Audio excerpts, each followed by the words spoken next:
On the 8th of April 2017, Germany was once again graced by the blessed presence of Hazrat Khalifatul Masih.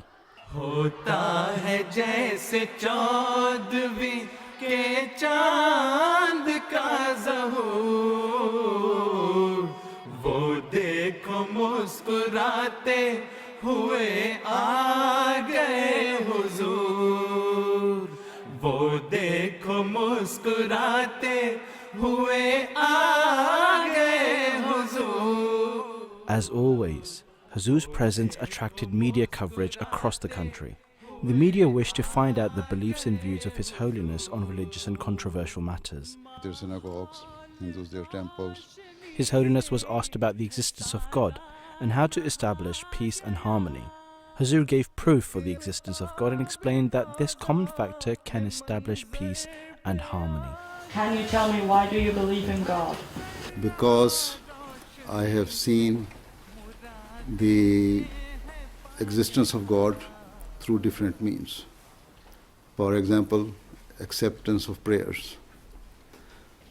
I have seen that on some occasions I prayed to God and there was a very short time. I want the result within 15 or 20 minutes. And I pray very fervently to God. And He accepted my prayer and that was done. So, to me, I have personal experiences. This is why I believe. And even this is the nature of the person that you believe in God. There should be some God. There should be some creator. Right? It's your nature. This is why all those bad things which have been prohibited in the religion are also prohibited. So you do not like incest.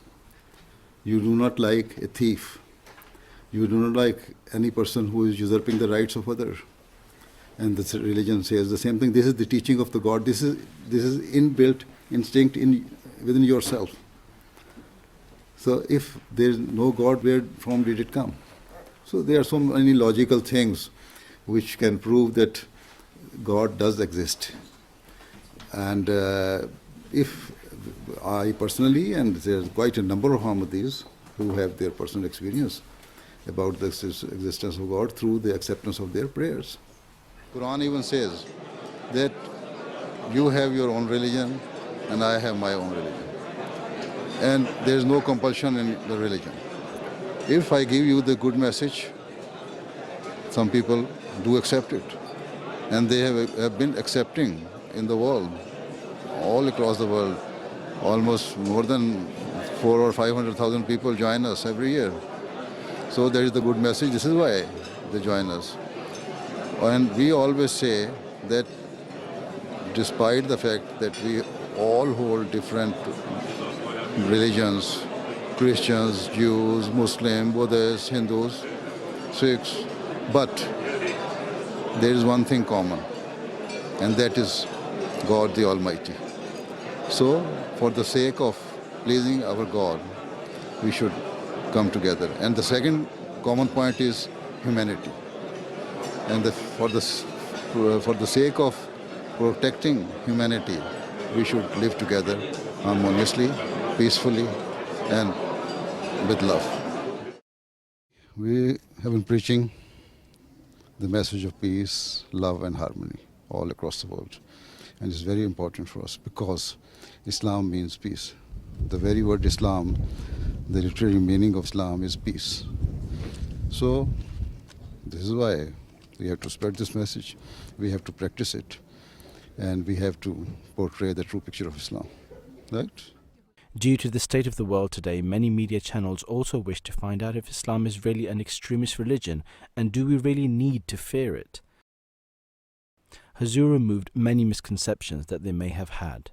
When we see on one side a wrong picture of Islam is being portrayed or practiced by some of the Muslims, terrorists, we should spread with more force and all our means and resources the true message of Islam, that is peace, love and harmony.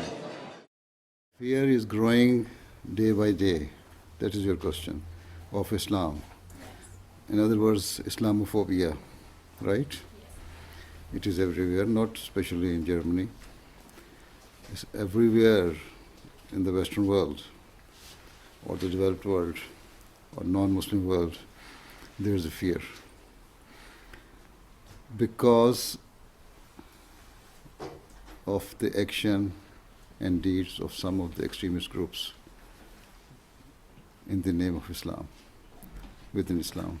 They claim themselves to be Muslim, and they claim that what they are doing is according to the teaching of Islam, whereas it is not true.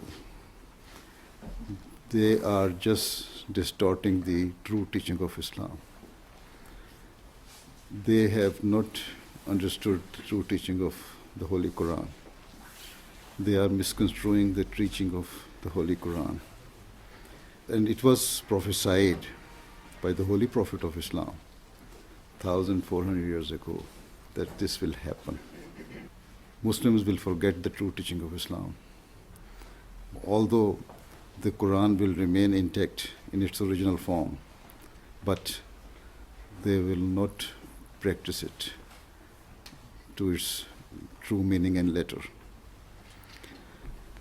Then at that time, a reformer will come among the Muslims, and he will revive the true teachings of Islam, and his community will spread the true message of Islam.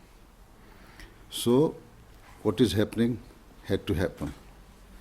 And what we Ahmadi Muslims are doing, we are doing according to that process, because we believe that the founder of the Ahmadiyya Muslim community is that person who was prophesied and foretold by the Prophet of Islam, that the person will come in the latter days in the 14th century, as with the title of Messiah and Mahdi, the guided one. He will bring all the Muslims to one hand. Even all the people of the world bring to one hand and tell them the true teaching of Islam. This is why we believe that that man has come, and he said that I have come for two main purposes.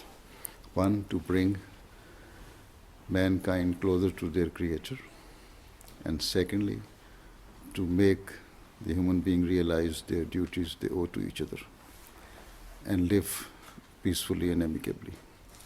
This is why he says now in this era, the religious war have been stopped.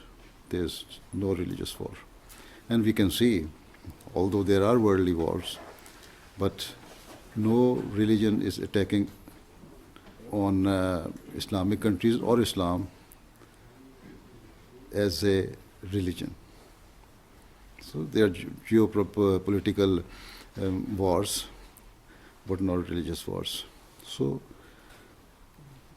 what is happening nowadays had to happen, and we are trying to remove these misconceptions about Islam from the minds of the people here in Germany as well as other parts of the world. So for me, it is not a new thing. I knew it had to happen, and I know that for this we have to work hard and try to remove all the doubts which a non-Muslim bear in his or her mind about Islam. Islam is not an extremist religion. Islam is the religion of peace, love, and harmony. And this is the true message which we spread all across the world. And I hope if people realize it, if people come to know the true teaching of Islam through the message we are spreading and we have been spreading, the Islamophobia will be removed from the minds of the people one day.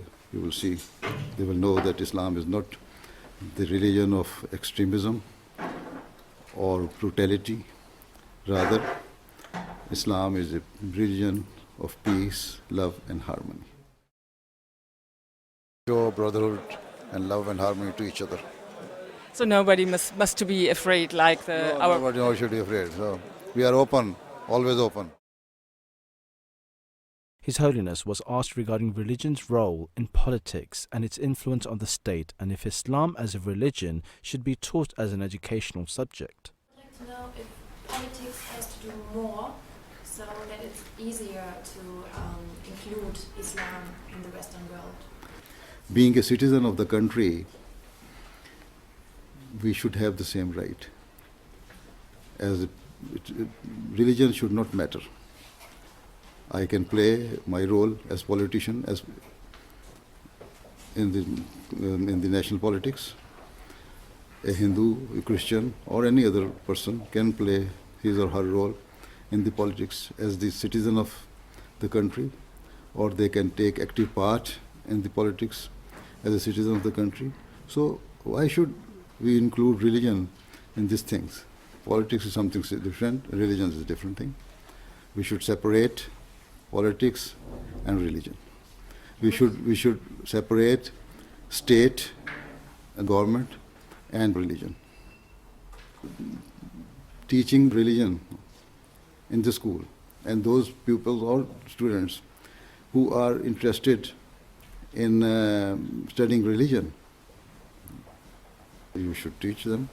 Or even in primary schools, if you are teaching Christianity, you should teach the teaching of Islam as well as a religion. Religion is not a culture, it is not it's not part of the politics, right? Those who are interested in religion, they can learn about Islam, and they can be taught Islam as religion, but you cannot teach a political science student Islam as a political concept. So we should separate politics and religion. Being aware of the community's 100 mosque target in Germany, the media was curious if these mosques would be a cause of extremism in the country. Hazur reassured them that the Ahmadiyya mosques are an abode of peace and always open to everyone. If there is anything wrong being done anywhere, it is the duty of the government and the law enforcing agencies to correct it, to rectify that situation, right? So if this extremism is being taught there, or extremist education is being given there in the mosque, and small children are being brainwashed and radicalized, right, in the madrasas, in the mosque, then it is the duty of the government, they should monitor it. Even I offer that our sermons should be monitored, right? And I always say that you come to our mosque and monitor our sermons during Fridays, or even any event which we hold. You see whether we are doing or holding all our functions according to the law of the land, and only we are dealing with the teaching of the religion, we are not doing against the law, then it's good. If we are doing something against the law, against the country, and we are trying to disturb the peace of the society, then we are quite very much punishable, and we should be punished, right? The mosques, the new mosques that are being built, and also the old mosques, are all people welcome there? Yes, our mosques are always open. Even once, during the time of the Holy Prophet of Islam, a Christian delegate came to see him, and after some time the Holy Prophet of Islam felt that some of the people are feeling uneasiness. He said, "What happened? What do you want? I can see you are not comfortable." The people said that this is the time of our prayer, time of our worship, and we want to worship, and so we are short of time, and we cannot find any place. They were all sitting in the mosque of the Prophet in Medina. The Holy Prophet said, "Oh, you don't worry, you can just worship here in my mosque, offer your prayers in my mosque." So mosques are open. Any person who is going to come to worship one God, they can come to worship there, yes. You see, as the membership of the community is growing, we need mosques. We need some place where they can gather together to worship one and only God, and to make some other programs with regards to their religious duties, and also some other programs for humanitarian work. So this is not only that 100 mosques is our final target. It is quite possible as the community grows, we build more than 100 mosques, or whenever there are some, even in small towns and villages and cities, wherever we have our community, we build more mosques. So mosque is the place you need. And every religious community needs it, their place of worship. As Christians need churches, Jews need synagogues and other temples and so on and so forth. So the same way we need mosques.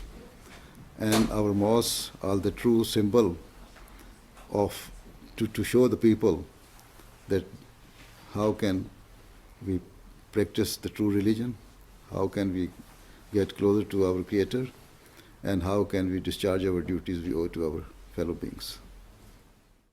Once again, this champion and protector of peace left no stone unturned to show the true teaching of Islam.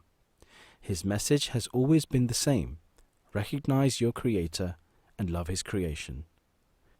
His continuous efforts have seen him travel the globe to assure humanity that Islam teaches love and harmony. أعوذ بالله من الشيطان الرجيم يا أيها الذين آمنوا كتب عليكم الصيام كما كتب على